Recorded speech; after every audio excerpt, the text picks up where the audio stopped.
सुप्रभात बच्चों, आज मैं आपको कक्षा 3 की पाठ्य पुस्तक हिंदी व्याकरण से पाठ 4 जिसका शीर्षक है शब्द के विषय में पढ़ाने जा रही हूँ। चलिए बच्चों, इसमें देखते हैं कि शब्द कैसे बनते हैं और पद कैसे बनते हैं, शब्दों को कैसे तोड़ा जाता है, ये सारी बातें मैं आपको बताऊंगी। शब्द कितने प्रकार के होते हैं ये भी बताऊंगी। ठीक है, तो चलिए शुरू करते हैं। पाठ 4 शब्द। देखिए बच्चों, यहाँ पर दो चित्र बने हुए हैं। एक में एक आदमी बना है जो बिल्कुल राजा जैसा लग रहा है, यानी राजा ही है, और दूसरा एक कक्षा है जिसमें बच्चे पढ़ रहे हैं और वो शब्द है स्कूल। तो राजा और स्कूल किस प्रकार लिखा गया है इसे देखिए। राजा एक शब्द है, स्कूल एक शब्द है, लेकिन वो शब्द किन किन अक्षरों को मिला करके बना है ये हमें देखना है। राजा रा के नीचे हलंत प्लस आ प्लस जा के नीचे हलंत और प्लस आ, यानी रा प्लस आ इट मीन्स रा, और जा प्लस आ मतलब जा, राजा। इसी तरह से आधा सा, आधा का प्लस ऊ प्लस ला आधा प्लस आ बराबर स्कूल। ठीक है बच्चों, आपने देखा कि वर्णों के मेल से शब्द बन गए हैं। ठीक है, देखा ना आपने कि कैसे वर्णों को मिला करके एक अच्छा सा शब्द बना दिया गया है, किंतु शब्द का सार्थक होना ज़रूरी है।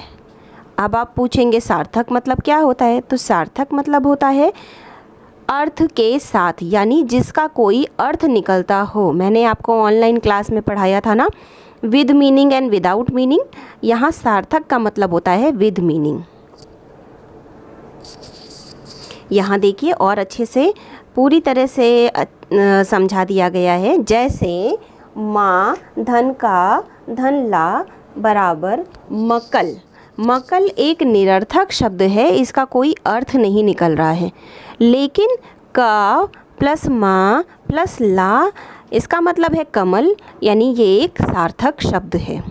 सार्थक का मतलब इसका अर्थ निकल रहा है ना। कमल क्या होता है, हमारा जो है राष्ट्रीय फूल है कमल। ठीक है, कमल एक फूल है, पुष्प का नाम है। तो यहाँ आप नीचे एक परिभाषा दी हुई है पद, उसे देखिए। जब वाक्य में प्रयोग किए जाते हैं तब वे पद कहलाते हैं। शब्द जब वाक्य में प्रयोग किए जाते हैं तब वे क्या कहलाते हैं, वे पद कहलाते हैं। इसे मैं आगे आपको बताऊंगी, देखिए कैसे।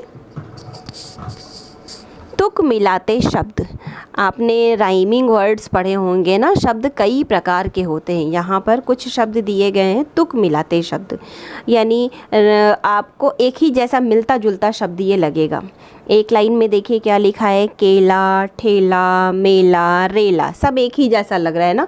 सबके पीछे ला ला ला ला, और आगे जितने भी व्यंजन हैं उनके ऊपर एक ही मात्रा है। इसी तरह से पानी मानी धानी दानी, सबके पीछे वाले जो लेटर हैं वो क्या हैं, नी नी नी नी। ऐसे ही गाना माना जाना आना, ऐसे ही चरना हरना धरना करना, है ना। आगे चलिए, आगे देखते हैं बेटा। विपरीत शब्द यानी विलोम शब्द। शब्द कई प्रकार के होते हैं, एक तो सार्थक और दूसरा निरर्थक। और सार्थक शब्दों में भी कई शब्द होते हैं, जैसे सार्थक शब्दों में ही विलोम शब्द भी आ जाता है। जैसे अंधेरा, अंधेरा मतलब होता है पूरी तरह से काली रात जो होती है उसे अंधेरा कहते हैं। और उस अंधेरा का जो उल्टा होता है यानी विपरीत होता है अर्थ, वो क्या होता है, उजाला। इसी तरह से सरल का उल्टा अर्थ क्या होता है, कठिन। अच्छा का बुरा, पक्का का कच्चा, लाभ हानि, पाप पुण्य, नवीन प्राचीन, खट्टा मीठा, छोटा बड़ा, ये सब हमारे विपरीतार्थक यानी कि विलोम शब्द हैं जो एक दूसरे का उल्टा बताते हैं। विलोम शब्द किसे कहते हैं ये मैं आपको बता दे रही हूँ। एक दूसरे का उल्टा अर्थ बताने वाले शब्द विलोम शब्द कहलाते हैं। अब आइए नीचे वाले पैराग्राफ पर हम आ जाते हैं। ब्रैकेट में देखिए क्या लिखा हुआ है, आ लगाकर बनने वाले शब्द। न्याय है तो न्याय का उल्टा क्या हो जाएगा, अन्याय।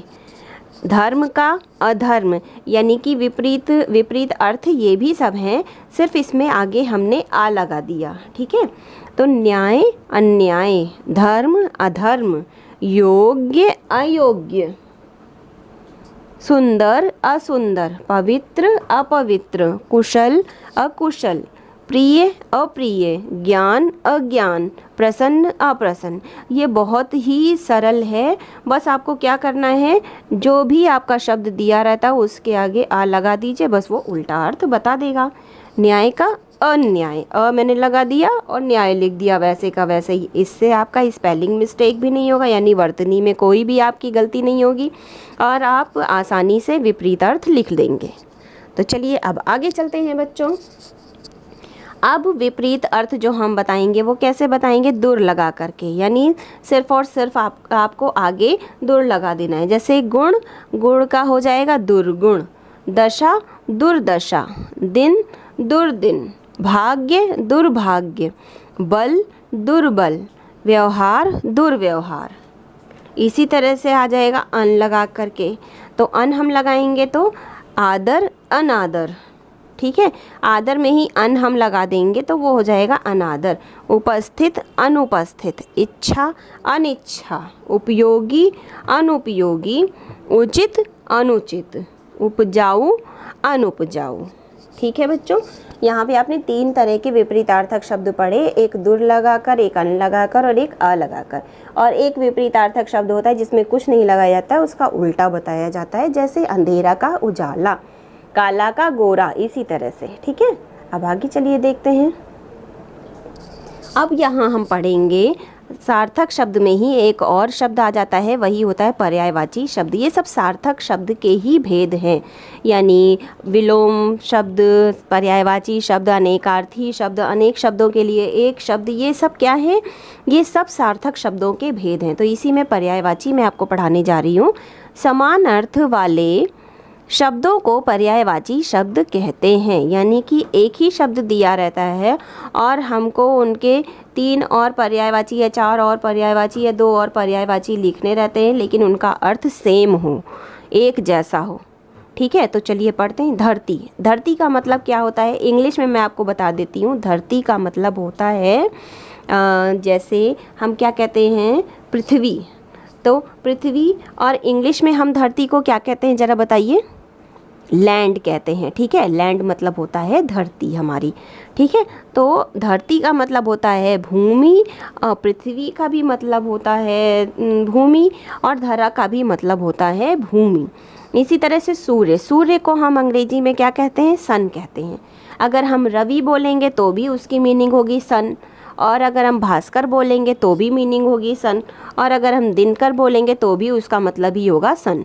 यानी सूर्य के कितने नाम हो गए, रवि, भास्कर, दिनकर, सूरज, कई और नाम हो जाते हैं। पानी को जल, नीर और वारी भी कहा जाता है। इसी तरह संसार को दुनिया, जग और जगत कहते हैं। कमल यानी सरोज, पंकज और पद्म, हवा यानी वायु, समीर और पवन, आकाश यानी नभ, गगन, आसमान। इसी तरह से चंद्रमा को शशि, सोम, मयंक, पहाड़ को पर्वत, नग, गिरी, आग को अग्नि, अनल, पावक, फूल को पुष्प, कुसुम, सुमन, और राजा को भूप, नरेश, सम्राट। ठीक है बच्चों, चलिए अब आगे देखते हैं। आगे हम देखेंगे अनेक शब्दों यानी वाक्यांशों के लिए एक शब्द। यानी हमारे पास ये देखिए, पहले वाले ब्रैकेट में देखिए क्या लिखा हुआ है, जो ईश्वर को मानता हो। 1 2 3 4 5, हमारे पास यहाँ 5 शब्द है। ये यानी अनेक शब्द हो गए, और इसके लिए हम सिर्फ एक ही शब्द का प्रयोग करेंगे। तो जो ईश्वर को मानता है, इसका मतलब आस्तिक। जो ईश्वर को ना मानता हो यानी नास्तिक। जिसमें कोई दोष ना हो यानी निर्दोष। जिसमें बल ना हो यानी निर्बल। समाज की सेवा करने वाला यानी समाज सेवक। कविता रचने वाली स्त्री यानी कवित्री। वर्ष में एक बार होने वाला, इसका मतलब होता है वार्षिक, यानी कि साल में सिर्फ एक बार होने वाला। तो यहाँ आपने देखा कि अनेक शब्दों के लिए हमने एक शब्द का प्रयोग किस तरह से किया और भाषा कैसी सुंदर और सरल लगने लगी। ठीक है, आशा करती हूँ आपको ये पाठ अच्छे से समझ में आ गया होगा। मिलते हैं फिर अगली कक्षा में, तब तक के लिए धन्यवाद।